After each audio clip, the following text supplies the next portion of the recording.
நமக்கு தெரிந்தது ராகு காலம், யமகண்டம், குளிகை, இந்த 3 மட்டும்தான் காலண்டர்ல கொடுத்திருக்கா. ஆனால் இதை போல இன்னமும் நிறைய நேரங்கள் என்பது உண்டு. குளிகன் அப்படின்னு சொன்னா இது சனியினுடைய இயற்கை துணைக்கோள். அந்த சனியினுடைய ஆதிக்கம் பெற்ற நேரம்தான் இந்த குளிகை நேரம் என்பது. செவ்வாய், புதன், குரு, சுக்கிரன், சனி என்று எல்லா கிரகங்களுக்குமே ஒவ்வொரு நாளும் ஒரு குறிப்பிட்ட 1.5 மணி நேரம் என்பது இருக்கிறது. குளிகை காலத்திலே எந்த விதமான அசுப காரியங்களை செய்யக்கூடாது. இன்னைக்கு நம்ம என்ன பார்க்க போறோம் சொல்லி பார்த்தோம்னா, ஒரு நேரினுடைய கேள்விக்கான விடையைத்தான் பார்க்க போகிறோம். நேர் என்ன கேட்டிருக்காரு அப்படின்னு சொல்லி பார்த்தோம்னா, குளிகை என்கின்ற வார்த்தையை காலண்டரில் பார்த்திருக்கிறேன், அதற்கு என்ன அர்த்தம் என்பதுதான் அவருடைய கேள்வியாக அமைந்திருக்கிறது. குளிகை என்ற வார்த்தையை காலண்டர்ல நீங்க எங்க பார்த்திருப்பீங்க?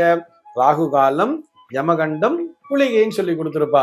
அதிலிருந்தே நமக்கு தெரிய வந்துவிடும், ராகு காலம் யமகண்டத்தை போல குளிகை என்பதும் ஒரு நாளிலே இடம் பிடிக்கக்கூடிய ஒரு குறிப்பிட்ட நேரத்தை குறிக்கிறது அப்படிங்கிறது நமக்கு புரிய வந்துடும்.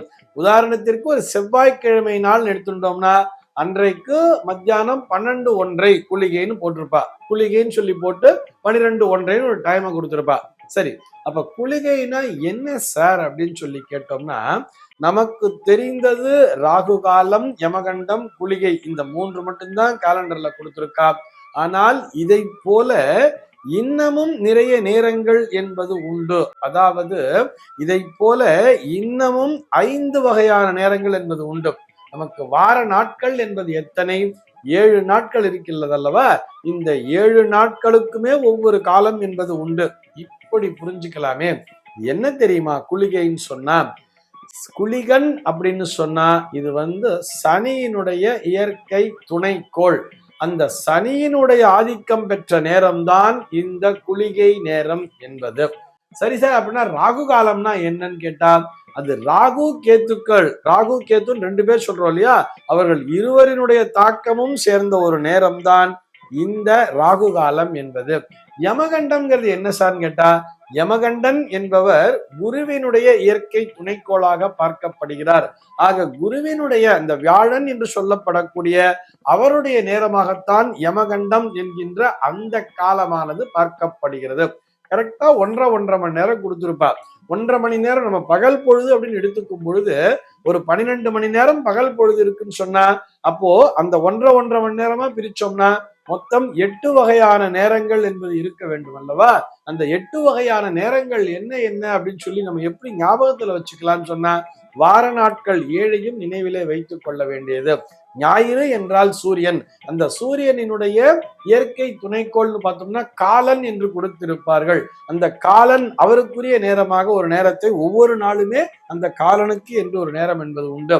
சந்திரன் என்று எடுத்துக்கொண்டால் சந்திரனை சுற்றி பரிவேடம் அப்படிங்கிறது இடம் தெரியுமா? ஆக பரிவேடன் என்கின்ற ஒரு நேரமானது உண்டு. ஒவ்வொரு நாளுமே அந்த பரிவேடனுக்கு என்று ஒரு குறிப்பிட்ட 1.5 மணி நேரம் என்பது உண்டு. இப்படி செவ்வாய், புதன், குரு, சுக்கிரன், சனி என்று எல்லா கிரகங்களுக்குமே ஒவ்வொரு நாளும் ஒரு குறிப்பிட்ட 1.5 மணி நேரம் என்பது இருக்கிறது. அதே மாதிரி இந்த 7 கிரகங்களையும் தாண்டி நிழற்கோள்கள் என்று சொல்லப்படக்கூடிய ராகு கேத்துக்களுக்கு இது 2 கிரகமாக பார்க்காமல் இந்த ராகு கேத்து இருவருமே ஒரே அரக்க அம்சம்தான் என்பதால் அவர்களுக்கு என்று ஒரு நேரத்தையும் கொடுத்திருப்பார்கள். நம்ம மற்ற நேரங்களை எல்லாம் விட இந்த 3 நேரங்களுக்கு மட்டும் மிகவும் முக்கியத்துவம் கொடுக்கிறோம். ராகு காலம், யமகண்டம், குளிகை என்று இந்த 3 நேரங்களை மட்டும் நாம் ஒவ்வொரு நாளும் பின்பற்றி வருகிறோம். இந்த குளிகை அப்படிங்கிறது சனியினுடைய இயற்கை துணைக்கோள்களை எப்படி சார் நினைவில் வச்சுக்கிறதுன்னு கேட்டா, நீங்க சனிக்கிழமை நாள்ல பார்க்கலாம். காலையில சனிக்கிழமை சூரிய உதயமாகின்ற நேரத்திலிருந்து அடுத்து வரக்கூடிய 1.5 மணி நேரம், அதாவது சனிக்கிழமை காலையில 6-7:30 குளிகன் அப்படின்னு கொடுத்திருப்பார். அதிலிருந்து நாம் அப்படியே ரிவர்ஸ்ல வரணும். சனிக்கிழமையிலிருந்து அப்படியே ஒவ்வொரு நாளும் நம்ம அப்படி ரிவர்ஸ்ல போட்டுட்டு வரிசையா போட்டுட்டு வந்தோம்னா ஞாயிறு என்பதுல முடியும். எப்படி? சனி, வெள்ளி, வியாழன் இப்படி வரிசையா போட்டுட்டே வரணும். சனி, வெள்ளி, வியாழன், புதன் அப்படின்னு வரிசையா எழுதிக்க வேண்டிய தலைகீழ.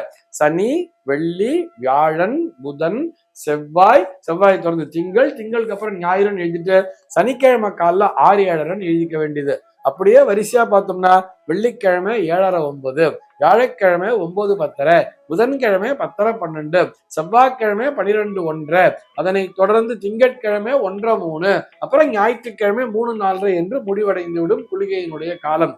இப்படி டேபிள போட்டு மைண்ட்ல வச்சுக்க வேண்டியது. சரி சார், இதை தெரிஞ்சுட்டு நான் என்ன பண்ண போறேன்னு சொன்னா, குளிகை காலத்திலே எந்த விதமான அசுப காரியங்களை செய்யக்கூடாது. அதாவது எதுக்கு சொல்லுவா குளிகைன்னு பார்க்கணும்னு சொன்னா, வீட்டுல யாராவது இறந்து போயிட்டான்னு சொன்னா அந்த இறப்பு ஊர்வலம்ங்கிறத துவக்கிறோம் இல்லையா, அந்த இறப்பு ஊர்வலம், அந்த அந்திம சம்ஸ்காரம்னு சொல்றோம் இல்லையா, அந்த இறுதி காலத்திலே செய்யக்கூடிய அந்த இறுதி சடங்கு என்பதனை குளிகை காலத்திலே செய்யக்கூடாதுன்னு சொல்லுவா. ஏன் செய்யக்கூடாதுன்னா, நம்ம ஏற்கனவே சொன்ன மாதிரி குளிகனானவன் சனியினுடைய துணைக்கோளாக பார்க்கப்படுவதால் அந்த நேரத்திலே செய்யக்கூடியது, அது சனிவாரம் ஸ்திரவாரம் சொல்லுவா தெரியுமா, ஸ்திரத்தன்மையை கொடுத்து விடும், நிலைத்தன்மையை கொடுத்து விடும்.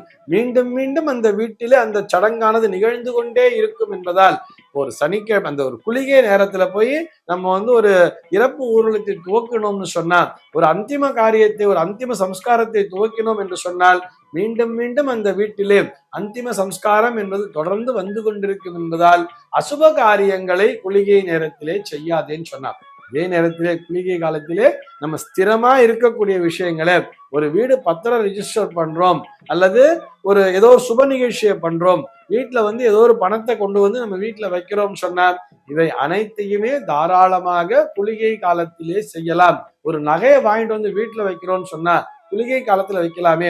எப்பயுமே தொடர்ந்து வீட்டுல நம்ம நகையை வாங்கிட்டே வச்சுட்டு தானே இருப்போம். இது போல குளிகை நேரத்திலே நல்ல விஷயங்களை மட்டும் செய்ய வேண்டியது, அசுப காரியங்களை தவிர்க்க வேண்டும் என்பதால் தான் காலண்டர்ல இந்த குளிகை அப்படிங்கிறது கொடுத்திருக்கார். சர்வே ஜனாக சுகினோ பவந்து.